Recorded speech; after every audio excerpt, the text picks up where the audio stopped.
Welcome, Transformer fans. My name is Composite Enerjoe, and today I'll be bringing you my review of the Transformers Studio Series Deluxe class, Shatter.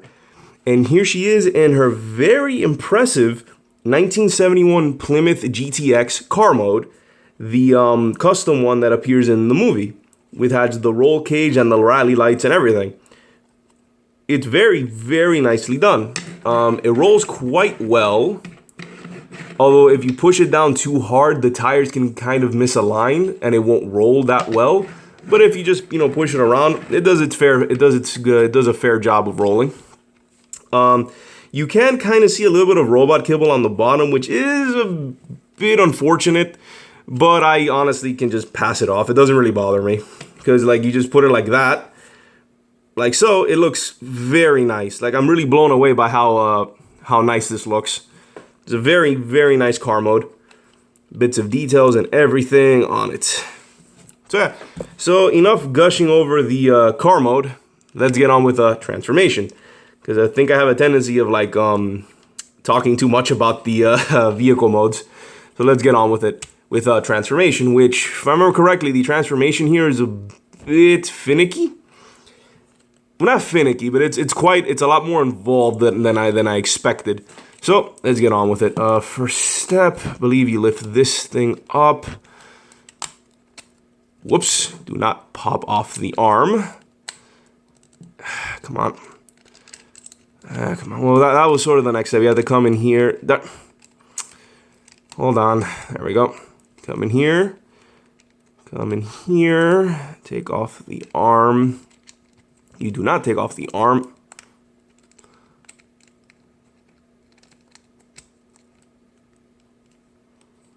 There we go. So you lift this down. You don't pop off the arms. Don't do that. You're not supposed to do that. And then you gotta finagle this. Okay. Not pop off the arms. Do not pop off the arms. If you want, you can take off these little pieces. Take those off. Put them off to the side. Those become her weapon in robot mode. And then you just lift this up. Darn it, stop popping off. Why? Note warning, her arms might pop off. I really hope it's just my figure, but just be aware there's a chance that yours can also just pop off. I know this separates. There we go. So get your nail in there and pop those off to the side. And make sure the arms don't pop off. There we go. Why is she falling apart on me? Okay. Okay, no more falling apart. Lift this up. Lift this up. Fold that in. These bits go down, although keep them out for clearance sakes. And then you start, without popping off the arms, you pop those, you sort of, you pull them outwards. And then this piece, I think you just, there we go. You put it there and then you fold this down, which covers these little spots there. If you line it up, it'll roll over and it sort of has a soft peg to it. Okay. So there we go. Straighten up the arms. That's what we have so far. Next up is you lift this thing up and then you have to pop. There we go.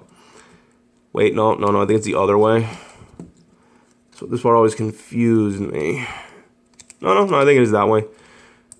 There we go.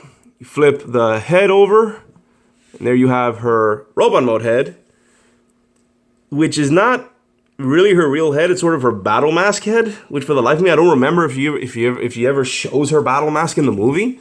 But most of her figures have her with her battle mask on. It's so weird. It's kind of like how when there we go. Then you lift this up, and this locks this chest into place. And then for this bit, you separate this a little bit. Then push this back. You pull that back, bring this out, and then you fold this in, like so. Then I think you rotate this. And does this move? Pretty sure this moves. Or not. It does. It moves. It slides back. Okay, so that slides back. So then you rotate this forward, slide this back. Slide that back, like so. I'm saying you push this back, bring this down, then rotate that around.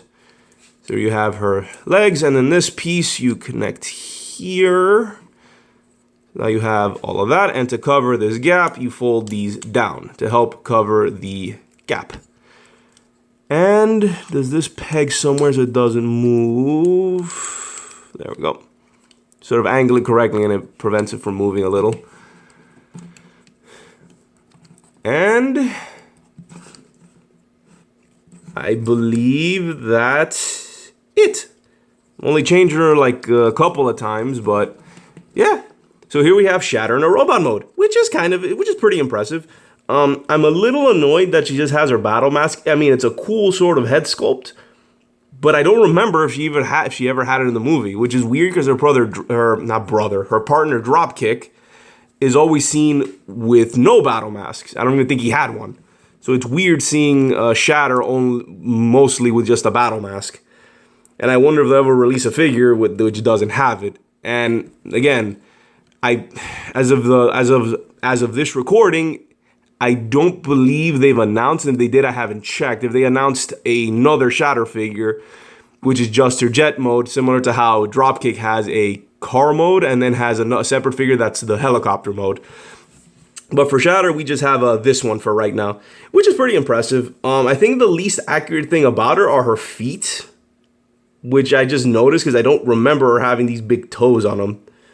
And I checked her a little bit of her the art from the movie. I looked back at the movie for a second to look at her, and yeah, she doesn't have these feet. So these are like the weirdest looking feet she has. But the rest of it is fairly accurate. Again, sans the battle mask, but it's a fairly accurate figure, and it's pretty solid. Articulation-wise, the head is on a ball joint, although a bit loose on mine. Then the shoulders on a ball joint, stiff swivel there, in and out, same ball joint. Bend at the elbow, no waist. The minus the kibble, which kind of blocks it, there is a ball joint here at the leg, bend at the knee, swivel at the above the knee. And then the feet have a little bit of up and down, and a little bit of back if you really want to use this hinge. You can do it, not supposed to, but you can.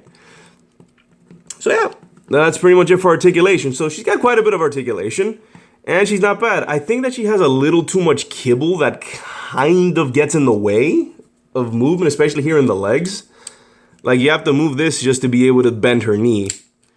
But yeah, you can just get around it. If you want, you can even have them splayed out like this to kind of replicate her her wings, which were her jet mode wings. I remember that because most of the movie you saw her with her, because in the movie she's supposed to be a triple changer, and her second mode was a jet.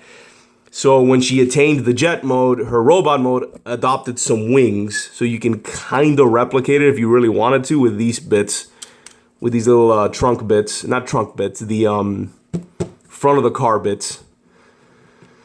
So yeah, overall it's a pretty solid figure, pretty good. That's all I really have to say. It's a solid figure.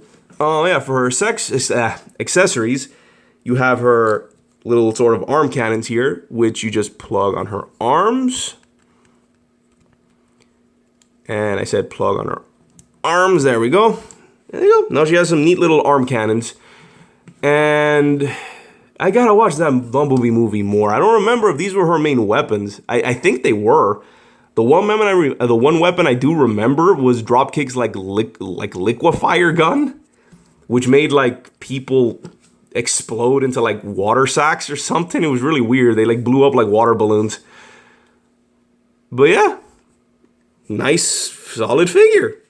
I like it. It's pretty good. I wasn't the biggest fan of Shatter in the movie, but she was a pretty intimidating villain.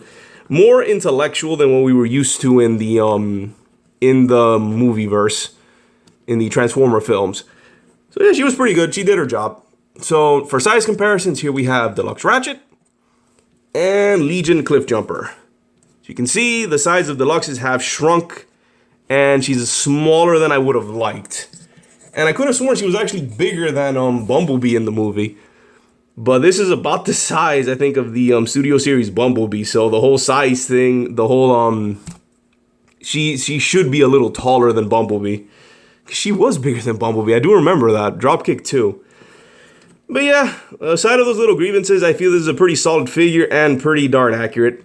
I think if you ever get this one, if you ever get the car Dropkick and put them next to each other, they will look really cool. I unfortunately haven't gotten him yet. If I ever decide to get him, maybe I will, but who knows? Who knows what the future holds? But like all Studio Series figures, she comes with a backdrop, and hers is the gas station diner. Yeah, gas station. It says gas right up there. It says gas. There says this was the gas station that she appeared in, and you just put it there. The backdrop, I think, is referred to as Decepticon's arrival, and this is where Dropkick and Shatter crash on Earth, and they gain their car modes. So the alt mode she has here, this is the scene that she gets it. Same thing with Dropkick. So yeah, it's a pretty cool and memorable scene that it's displayed here. And that's about it. Overall, I like the figure. It's pretty cool.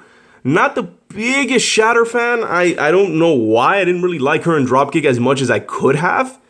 In fact, I think Blitzwing was to me, I was more memorable to me in the movie, since he's the one responsible for making Bumblebee mute. Or not mute, but making him mute. Which I guess spoilers for anyone who hasn't seen it, even though that's the beginning of the movie. But yeah. Nice solid figure. So yeah, this has been my review of the Transformers Studio Series Deluxe Class Shatter. Specifically the car mode, in case they do release a jet mode in the future, I might as well specify it. This is Composite Enerjoe signing off. Peace out.